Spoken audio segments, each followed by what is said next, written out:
नमस्कार। Himachal exam hub में आपका स्वागत है। आज दिनांक 16 नवंबर 2022 और आज हम डिस्कस करेंगे प्रीवियस ईयर के कुछ क्वेश्चन फाइनल आंसर की के अकॉर्डिंग। इसमें इकोनॉमी, साइंस, एचपीजी के हिंदी और इंग्लिश के कुछ क्वेश्चन रहेंगे इस वीडियो में। तो हम डिटेल में डिस्कस कर लेंगे इन क्वेश्चनों को। जैसे कोई भी क्वेश्चन है, अगर इसमें आरबीआई से रिलेटेड कोई क्वेश्चन आ जाता है तो आरबीआई के बारे में हम फुल डिस्कस करेंगे। जो भी 8 5 7 क्वेश्चन जो भी बनते हैं उस टॉपिक से वो हम डिस्कस करेंगे। ऐसे जो प्रीवियस ईयर पेपर में क्वेश्चन आ चुके हैं उस टॉपिक से वही डिस्कस किए जाएंगे इस वीडियो में। तो ये वीडियो आपके लिए बहुत हेल्पफुल रहेगी आने वाले एग्ज़ाम में। जो जो भी आपका एग्ज़ाम है, जैसे हिमाचल प्रदेश हाई कोर्ट का एग्ज़ाम है, एचपीएसएससी हमीरपुर का कोई एग्ज़ाम है और शिमला का कोई एग्ज़ाम है, शिमला कमीशन का, एचपीपीएससी शिमला का जो भी एग्ज़ाम है वो हेल्प करेगी आपको ये वीडियो। तो अगर आपने टेलीग्राम ग्रुप ज्वाइन नहीं किया है तो आप टेलीग्राम ग्रुप ज्वाइन कर लें। @हिमाचल एग्ज़ाम हब के नाम से टेलीग्राम ग्रुप है। वीडियो के डिस्क्रिप्शन में भी लिंक प्रोवाइड करवा दूंगा मैं टेलीग्राम ग्रुप का, तो आप ज्वाइन कर लें। इससे जो भी आपके एग्ज़ाम होंगे करंट के, जो भी हमीरपुर बोर्ड लेगा, शिमला बोर्ड लेगा या कोई हिमाचल में कोई भी एग्ज़ाम होगा आपका, उसकी पीडीएफ उस ग्रुप में मैं डाल देता हूँ, तो वहाँ से आप फिर डाउनलोड कर सकते हैं।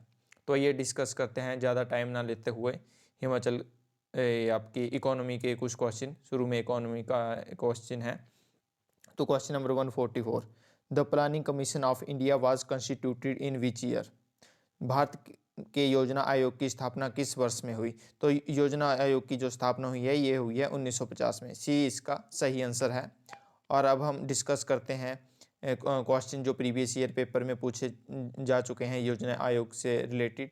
एक तो ये क्वेश्चन हो गया कि इसका गठन कब हुआ। तो गठन हुआ इसका 15 मार्च 1950 में। किसकी सिफारिश से इसका गठन किया गया ये पूछा जाता है। तो नियोगी समिति की सिफारिश से योजना आयोग का गठन किया गया था। ये आपने ध्यान में रखना है। और ये पूछ लिया जाता है कि ये कैसी संस्था है। तो ये गैर संवैधानिक संस्था है, नॉन कॉन्स्टिट्यूशनल संस्था है ये। ठीक है, ये भी आपने ध्यान रखना है। और इसके पदेन अध्यक्ष कौन है होते हैं? तो प्रधानमंत्री इसके अध्यक्ष होते हैं।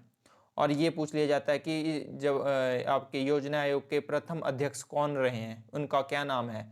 तो गुलजारी लाल नंदा इसके प्रथम अध्यक्ष रहे हैं योजना आयोग के। ठीक है। और अब योजना आयोग के स्थान पर अब क्या चला दिया गया है? तो इसके स्थान पर अब नीति आयोग का गठन किया गया है योजना आयोग के स्थान पर। तो ये सारी आपने बातें ध्यान रखनी है जो प्रीवियस ईयर पेपर में पूछी गई हैं। Next question number 45, the population growth rate in India is. Bharat में जनसंख्या वृद्धि दर है। तो भारत में जनसंख्या वृद्धि दर घटी हुई है, डिक्लाइनिंग। बी इसका सही आंसर होगा 145 का। Next question 146, who has the sole right to issue paper currency in India. Bharat में कागजी मुद्रा जारी करने का एकल अधिकार किसे है? तो ये अधिकार है आपका आरबीआई को, भारतीय रिजर्व बैंक को। ठीक है। और अगर हम भारतीय रिजर्व बैंक की बात करें कि इससे कौन कौन से क्वेश्चन आ चुके हैं प्रीवियस ईयर पेपर में इस टॉपिक से, तो एक तो ये क्वेश्चन बनता है कि ये सेंट्रल बैंक है, भारत का केंद्रीय बैंक है, रिजर्व बैंक ऑफ इंडिया। ठीक है। और इसकी स्थापना पूछ ली जाती है कि कब इसकी स्थापना हुई। तो इसकी स्थापना 1 अप्रैल 1935 में हुई। और जो इसकी स्थापना हुई थी तो आरबीआई एक्ट 1934 के तहत इसकी स्थापना हुई। ठीक है। और जब इसकी स्थापना हुई शुरू में, तो इसका हेडक्वार्टर सबसे पहले कहाँ था? जब इसकी शुरू में स्थापना हुई 1 अप्रैल 1935 में, तो इसका हेडक्वार्टर कलकत्ता में था। और इसको नेशनलाइज्ड कब किया गया, राष्ट्रीयकरण कब किया गया इसका? तो इसका राष्ट्रीयकरण किया गया 1 जनवरी 1949 को, 1 जनवरी 1949 को। किसकी सिफारिश पे, किसकी अनुशंसा पे इसका राष्ट्रीयकरण किया गया? तो हिल्टन यंग आयोग की अनुशंसा पर आरबीआई का राष्ट्रीयकरण किया गया। ठीक है। और ये पूछ लिया जाता है कि जो वित्तीय वर्ष है भारत में वो कब से कब तक रहता है? तो वित्तीय वर्ष आपका 1 अप्रैल से 31 मार्च तक होता है। ये भी आपने ध्यान रखना है, ये क्वेश्चन भी प्रीवियस ईयर पेपर में पूछा गया है। और जब अब हेडक्वार्टर कहाँ पे है एट प्रेजेंट? आरबीआई का, तो एट प्रेजेंट मुंबई में हेडक्वार्टर है आरबीआई का। ये सारी बातें अपने ध्यान में रखनी है। और एक इसका गवर्नर पूछ लिया जाता है कि आरबीआई के फर्स्ट गवर्नर कौन थे, तो फर्स्ट गवर्नर थे इसके ऑसबॉर्न स्मिथ 1935 से 1937 तक।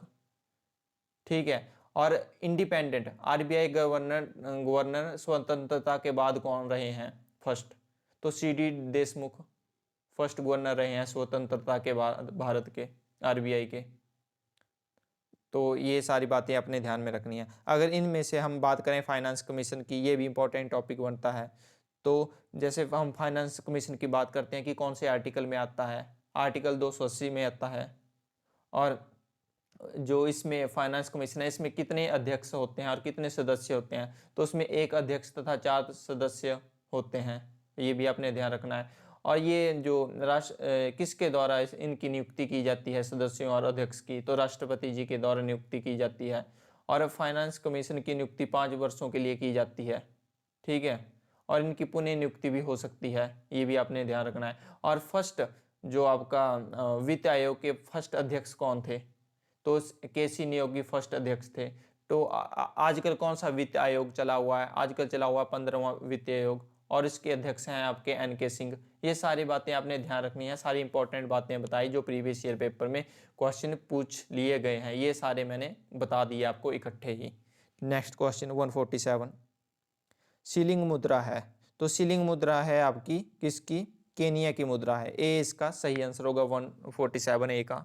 ये करेंसी भी पूछ ली जाती है पेपरों की, जैसे इंपॉर्टेंट करेंसी है यूएसए, कंट्री है यूएसए, यूएसए की करेंसी कौन सी है, तो यूएसए की करेंसी है आपकी डॉलर और कैपिटल वाशिंगटन डीसी। रसिया की करेंसी है आपकी रूबल और कैपिटल इसकी मॉस्को है। चीन की करेंसी है युआन और कैपिटल इसकी बीजिंग है। जापान की करेंसी है येन और कैपिटल इसकी टोक्यो है।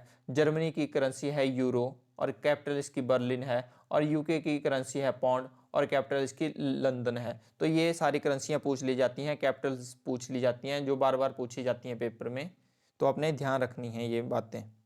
Next question 148, which is related to export financing and insurance, कौन सा निर्यात वित्तीयन और बीमा से संबंधित है, तो इनमें से कोई भी संबंधित नहीं है, डी इसका सही आंसर होगा। नेक्स्ट क्वेश्चन 149, ये आपके साइंस का क्वेश्चन आ गया। Device use to measure very high temperature is, तो अति उच्च तापमान के मापन के लिए प्रयुक्त युक्ति है, तो ये पायरोमीटर, ए इसका सही आंसर होगा। पायरोमीटर ये device use to measure very high temperature. ठीक है, ये आपने ध्यान में रखना है। और भी डिवाइस पूछ लिए जाते हैं पेपर में, जैसे प्रीवियस ईयर पेपर में ये पूछा गया था कि कैलोरीमीटर किसके लिए यूज होता है, तो ये यूज किया जाता है हीट फ्लो, हीट को मापने के लिए यूज किया जाता है कैलोरीमीटर का। ठीक है। और जैसे पूछ लिया जाता है कि बैरोमीटर, बैरोमीटर भी काफ़ी बार पेपर में पूछा गया है कि किसके लिए यूज़ किया जाता है, क्या मेज़र करने के लिए इसका यूज़ किया जाता है, तो बैरोमीटर का यूज़ किया जाता है एटमॉस्फेरिक प्रेशर को मेज़र करने के लिए। हाइड्रोमीटर, हाइड्रोमीटर का यूज़ किया जाता है आपका स्पेसिफिक ग्रेविटी और डेंसिटी ऑफ वाटर, वाटर की ग्रेविटी और डेंसिटी को मेज़र करने के लिए हाइड्रोमीटर का प्रयोग किया जाता है। और एक हाइग्रोमीटर भी है, हाइड्रो अलग है और हाइग्रो अलग है, तो हाइग्रोमीटर का यूज़ ह्यूमिडिटी को मेज़र करने के लिए किया जाता है। ठीक है। और रेडार, रेडार भी पूछ लिया जाता है। रेडार की पहले फुल फॉर्म पूछ ली जाती है कि क्या होती है, तो ये इसकी फुल फॉर्म होती है रेडियो डिटेक्शन एंड रेंजिंग। ठीक है। तो इस डिवाइस का यूज़ क्यों क्यों किया जाता है रेडार का, तो इस डिवाइस का यूज़ पास आते हुए वायुयान की दिशा और दूरी को ज्ञात करने के लिए इसका उपयोग किया जाता है। सिस्मोग्राफी पूछ लिया जाता है, तो सिस्मोग्राफी यूज़ किया जाता है आपका अर्थक्वेक को मेज़र करने के लिए। स्पीडोमीटर पूछ लिया जाता है, तो स्पीडोमीटर यूज़ किया जाता है आपका मेज़र करने के लिए speed vehicle of speed of vehicle के लिए, व्हीकल की गति के लिए मापने के लिए। ओडोमीटर, ओडोमीटर का यूज़ भी किया जाता है आपके डिस्टेंस मापने के लिए कि आपके व्हीकल ने कितनी दूरी तय की, distance travel by vehicle, odometer का यूज़ किया जाता है। तो ये सारे क्वेश्चन पूछे जा चुके हैं प्रीवियस पेपर में, जो मैंने आपको बता दिए। Next question 150, penetrating power of X rays does not depend on, X किरणों की वेधन शक्ति इस पर निर्भर नहीं होती। तो ये नहीं होती current in the filament, D इसका सही आंसर होगा। और एक्स रेज जो डिपेंड रहता है वो किस पे डिपेंड रहता है, इसकी पेनिट्रेटिंग पावर किस पे डिपेंड रखती है, तो वेवलेंथ पे, एनर्जी पे और पोटेंशियल डिफरेंस पे इसकी पेनिट्रेटिंग पावर डिपेंड रहती है एक्स रेज की। तो ये भी आपने ध्यान रखना है। Next question 151, bell metal is an alloy of copper and, तो इसका सही आंसर होगा डी, इनमें से कोई नहीं। तो जो बेल मेटल है आपकी, तो ये अलॉय होती है कॉपर और टीन की, ठीक है, जो टीन ऑप्शन में नहीं दे रखा है। और इसमें आपकी बेल मेटल में कॉपर की जो अनुपात होता है कॉपर और टीन का, तो 4:1 होता है। इसमें कॉपर की मात्रा अधिक होती है, टीन की मात्रा कम होती है, 4:1 इसका होता है। Next question 152, most commonly used bleaching agent is, सर्वाधिक आमतौर पर प्रयुक्त ब्लीचिंग अभिक्रमक है, तो ये है क्लोरीन। क्लोरीन का यूज़ किया जाता है एज ए ब्लीचिंग एजेंट। और chlorine is use to purify water, water को प्योरीफाई करने के लिए भी क्लोरीन का यूज़ किया जाता है। और इससे रिलेटेड क्वेश्चन बनते हैं एग्जाम में, जैसे एग्जाम में पूछ लिया जाता है कि सोडियम बाइकार्बोनेट का जो नेम है, कॉमनली नेम है, वो क्या है। Sodium bicarbonate is commonly known as, पूछ लिया जाता है कि क्या कहते हैं, तो वॉशिंग सोडा कहा जाता है। और एक तो सोडियम कार्बोनेट है, सोडियम कार्बोनेट को वॉशिंग सोडा कहा जाता है, और एक सोडियम बाइकार्बोनेट है, इसमें कंफ्यूज नहीं होना है आपने। सोडियम कार्बोनेट को वॉशिंग सोडा और सोडियम बाइकार्बोनेट को बेकिंग सोडा कहा जाता है, ठीक है। और ब्लीचिंग पाउडर के बारे में पूछ लिया जाता है कि bleaching powder is chemically known as, तो क्या कहते हैं ब्लीचिंग वाटर को केमिकली, तो इसको कहा जाता है कैल्शियम हाइपोक्लोराइट।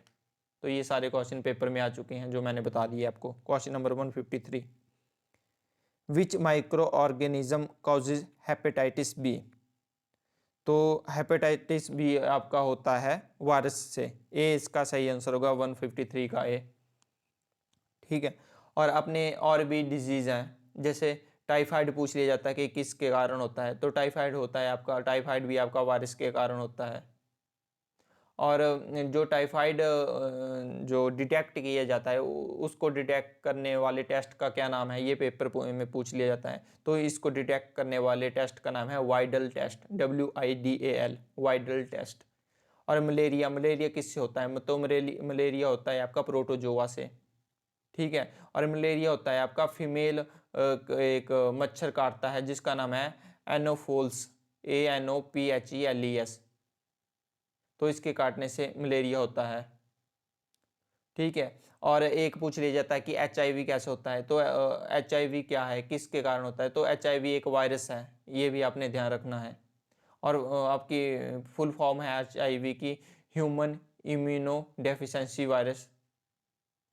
और HIV को डिटेक्ट करने वाले टेस्ट का नाम पूछ लिया जाता है पेपर में कि क्या टेस्ट है, तो एलिसा टेस्ट के द्वारा डिटेक्ट किया जाता है HIV को। और टीवी किसके द्वारा होता है, तो टीवी आपका बैक्टीरिया के द्वारा होता है। तो ये क्वेश्चन बार बार पेपर में पूछे जाते हैं जो मैंने आपको बता दिए। क्वेश्चन नंबर 154, 154वां क्वेश्चन, जिंजर इज, तो जिंजर आपका मॉडिफाइड स्टेम है, बी इसका सही आंसर होगा 154 का। नेक्स्ट क्वेश्चन आपका ये 157, हिमाचल जीके के क्वेश्चन हैं ये, तो ये डिस्कस थोड़े डिटेल में कर लेंगे हम। सूरज ताल झील हिमाचल प्रदेश के किस जिले में स्थित है, तो इसमें से डी कोई नहीं, 157 का डी है। तो सूरज ताल अगर मैं झील बताऊं तो ये आपकी है लाहौल स्पीति में, ठीक है। और इसकी हाइट पूछ ली जाती है सूरज ताल झील की हाइट कितनी है, तो 4800 मीटर समुद्र तल से इसकी हाइट है ऊपर।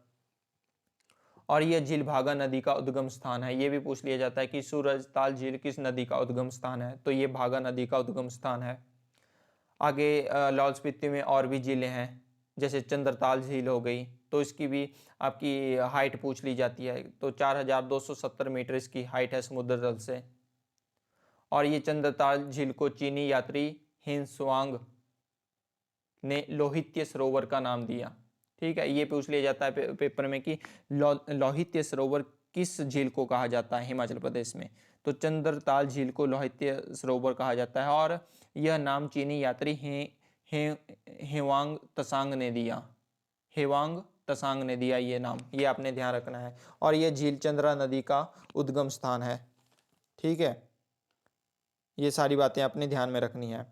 और नेक्स्ट झील है आपकी जैसे तसोमुमारी लेक, ये भी आपकी लाहौल स्पीति में है। और यूनाम सो लेक, तो ये भी आपके लाहौल स्पीति में है। यह झील लद्दाख क्षेत्र की सबसे बड़ी लेकों में से एक है, यूनाम सो लेक। तो ये सारी लेकें अपने ध्यान में रखनी है। इसमें सूरजताल झील, चंद्रताल झील, यूनाम सो लेक और आपकी तसोमुमारी लेक, तो ये सारी आपकी लाहौल स्पीति में झीलें हैं जो इंपॉर्टेंट झीलें हैं जो अक्सर एग्जाम में पूछ ली जाती हैं। Question number 158, Rupi Bhaba wildlife sanctuary is located in which district of Himachal Pradesh. Rupi Bhaba वन्य जीव अभयारण्य हिमाचल प्रदेश के किस जिले में स्थित है? तो ये स्थित है आपका किन्नौर जिले में। 158 का ए सही आंसर है। अगर हम बात करें वाइल्ड लाइफ सेंचुरी के बारे में हिमाचल प्रदेश में कि कितनी वाइल्ड लाइफ सेंचुरीज हैं, तो 32 वाइल्ड लाइफ सेंचुरीज हैं। और नेशनल पार्क की बात करें तो 3 नेशनल पार्क हैं हिमाचल प्रदेश में। और नेशनल पार्क की बात करें तो इसमें सबसे पहले ग्रेट हिमालयन नेशनल पार्क है जो कुल्लू में है। पिन वैली नेशनल पार्क है जो लाहौल स्पीति में है। और सिंबल बाड़ा नेशनल पार्क है जो सिरमौर डिस्ट्रिक्ट में स्थित है। अगर हम इंपॉर्टेंट वाइल्ड लाइफ सेंचुरीज की बात करें जो अक्सर एग्जाम में पूछ ली जाती हैं, जैसे कुगती वाइल्ड लाइफ सेंचुरी हो गई, ये चंबा में है। टुंडा वाइल्ड लाइफ सेंचुरी हो गई, ये भी चंबा में है। सेचू तुआन नाला वाइल्ड लाइफ सेंचुरी हो गई, ये भी चंबा में है। और पेपर में पूछ ली जाती है कि लिपा असरांग वन्य आपकी वाइल्ड लाइफ सेंचुरी कहाँ पे स्थित है, तो ये किन्नौर में स्थित है। Raksham Chitkul wild life sanctuary कहाँ स्थित है, ये भी किन्नौर में स्थित है। ये पूछ लिया जाता है पेपर में। हाँ, और एक ये तीर्थन वाइल्ड लाइफ सेंचुरी भी पूछ ली जाती है पेपर में कि ये कहाँ पे है, तो ये कुल्लू में है। सैंज वाइल्ड लाइफ सेंचुरी पूछ ली जाती है, ये भी कुल्लू में है।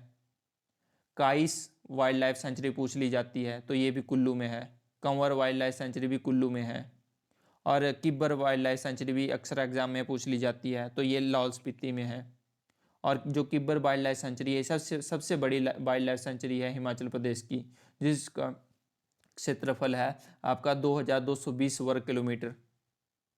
ठीक है। और बांदली वाइल्ड लाइफ सेंचुरी मंडी में है। शिकारी देवी वाइल्ड लाइफ सेंचुरी मंडी में है। और चूड़धार वाइल्ड लाइफ सेंचुरी पूछ ली जाती है, तो ये सिरमौर डिस्ट्रिक्ट में है। चायल वाइल्ड लाइफ सेंचुरी पूछ ली जाती है, तो ये सोलन में है। मजाथल काफ़ी बार पेपर में पूछी गई वाइल्ड लाइफ सेंचुरी है, तो ये सोलन में है। सिल्ली वाइल्ड लाइफ सेंचुरी काफ़ी बार पेपर में पूछी जाती है, तो ये सिल्ली भी सोलन में है। और सिल्ली जो वाइल्ड लाइफ सेंचुरी है ये सबसे छोटी वाइल्ड लाइफ सेंचुरी है हिमाचल प्रदेश की, जिसका क्षेत्रफल 2 वर्ग किलोमीटर है। ये आपने ध्यान में रखना है। Next question 159, Bhuntar airport is located in which district of Himachal Pradesh. तो जो भुंतरे एयरपोर्ट है ये कांगड़ा में है, सॉरी अपने कुल्लू में है। सी इसका सही आंसर होगा। और अगर हम बात करें हिमाचल प्रदेश में एयरपोर्टों की, तो 3 एयरपोर्ट हैं हिमाचल प्रदेश में। एक तो भुंतर की तो बात हो गई, कुल्लू में है। दूसरा होगा आपका कांगड़ा में गग्गल हवाई अड्डा है। और ये सबसे बड़ा हवाई अड्डा है हिमाचल प्रदेश का, गग्गल हवाई अड्डा। और ये पेपर में पूछ लिया जाता है कि ये बना कब बन के तैयार हुआ ये, तो ये तैयार हुआ आपका 20 दिसंबर 1989 में बनकर तैयार हुआ। और जुब्बल हट्टी हवाई अड्डा, तो ये कहाँ पे है, तो ये शिमला में है। कब बन के तैयार हुआ, ये 1987 में बन के तैयार हुआ। ये सारी बातें अपने ध्यान रखनी है जो अक्सर एग्जाम में पूछ ली जाती हैं। Question number 160, Baba Balaknath temple is situated in which district of Himachal Pradesh. तो बाबा बालकनाथ टेम्पल आपका हमीरपुर डिस्ट्रिक्ट में है। बी इसका सही आंसर होगा। अगर हम इम्पॉर्टेंट टेम्पल्स की बात करें हिमाचल प्रदेश में, जैसे चंबा में काफ़ी इम्पॉर्टेंट टेम्पल्स हैं, तो उनमें बात करें तो चंबा की बात करें तो इसमें शक्ति देवी मंदिर, छतराड़ी चंबा में है। लक्षणा देवी मंदिर भरमौर चंबा में है। मणिमहेश मंदिर आपके भरमौर चंबा में है। नरसिंह मंदिर भरमौर चंबा में है। हरिराय मंदिर भरमौर चंबा में है। जो हरिराय मंदिर है इसके बारे में पूछ लिया जाता है कि यह किसने बनाया, तो ये लक्ष्मण वर्मन ने बनाया। कब बनाया? 11वीं शताब्दी में बनाया। लक्ष्मी नारायण मंदिर ये भी चंबा में है। 84 मंदिर अक्सर एग्जाम में पूछ लिया जाता है कि ये कहाँ पे है, तो ये भरमौर चंबा में है। ब्रजेश्वरी मंदिर पूछ लिया जाता है कि कहाँ पे है, तो ये कांगड़ा में है। ज्वालामुखी मंदिर पूछ लिया जाता है, तो हिस्ट्री में काफ़ी इम्पोर्टेंस है ज्वालामुखी मंदिर की, तो ये भी आपका ज्वालाजी कांगड़ा में है। बैजनाथ मंदिर ये ओल्डेस्ट मंदिर है हिमाचल प्रदेश का, तो ये आपका बैजनाथ कांगड़ा में है। बैजनाथ का पहले नाम किरग्राम था, ये भी आपने ध्यान में रखना है। और बैजनाथ मंदिर बनाया किसने, तो ये बनाया आपका राजा संचार चंद ने। ये क्वेश्चन काफ़ी बार पूछा गया है प्रीवियस ईयर पेपर में कि बैजनाथ मंदिर बनाया किसने, राजा संचार चंद ने, संसार चंद ने बनाया। ठीक है, तो ये आपने ध्यान में रखना है। आगे क्वेश्चन आपके 165 से स्टार्ट होते हैं। इंग्लिश का क्वेश्चन है, ये भी आज हम डिस्कस करेंगे। हम डेली अब डिस्कस कर लिया करेंगे इंग्लिश और हिंदी सेक्शन भी। तो question number 165, the student are filling a preposition, fill in the blanks, the blank, the student are filling a preposition in the blank, D इसका सही आंसर होगा।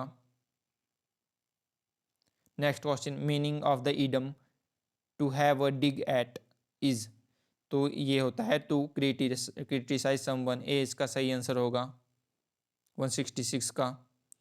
Next question 167, correct spelling is, तो इसकी correct spelling है आपकी diligent, B इसकी correct spelling है।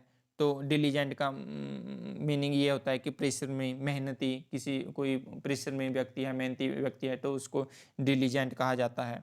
168, आद्य का विपरीतार्थक शब्द है, तो इसका विपरीतार्थक शब्द है अंश, डी इसका सही आंसर होगा। बेहद में समास है, तो बेहद में समास है आपका अव्ययभाव समास। तो अव्ययभाव समास किसे कहते हैं, तो उस समास में अव्ययभाव समास वो समास होता है जिसमें पहला या पूरा पद अव्यय होता है। अव्यय के संयोग से समस्त पद भी अव्यय बन जाता है, जिसे अव्ययभाव समास कहते हैं। नेक्स्ट क्वेश्चन, शुद्ध शब्द, तो शुद्ध शब्द इसमें है अत्यधिक, 170 का ए सही आंसर है। तो ये थे क्वेश्चन आपके जो हमने डिटेल में डिस्कस कर लिए। तो हम डेली डिस्कस कर लिया करेंगे ऐसे क्वेश्चन। अगर हम इतने डिटेल में डिस्कस करते हैं क्वेश्चन, तो आपके कम से कम इसमें कोई 25-30 क्वेश्चन डिस्कस हो जाते हैं इस वीडियो में, जो प्रीवियस ईयर पेपर में पूछे गए हैं। इस पेपर में नहीं तो किसी और में, किसी और पेपर में नहीं तो किसी और पेपर में ये क्वेश्चन अक्सर पूछे जाते हैं बार बार। तो मैं उस हिसाब से आपकी तैयारी करवा रहा हूँ, तो आप इस हिसाब से तैयारी करते रहिए, डेली वीडियो देखते रहिए। अगर आपको आता भी है सब कुछ, तब भी आपका रिवीजन होगा इस वीडियो से। जो भी आपको चीज़ें भूल रही होंगी वो भी आपको याद आ जाएंगी। तो अगर आपको वीडियो पसंद आई होगी तो चैनल को सब्सक्राइब, शेयर और वीडियो को लाइक ज़रूर करें। धन्यवाद।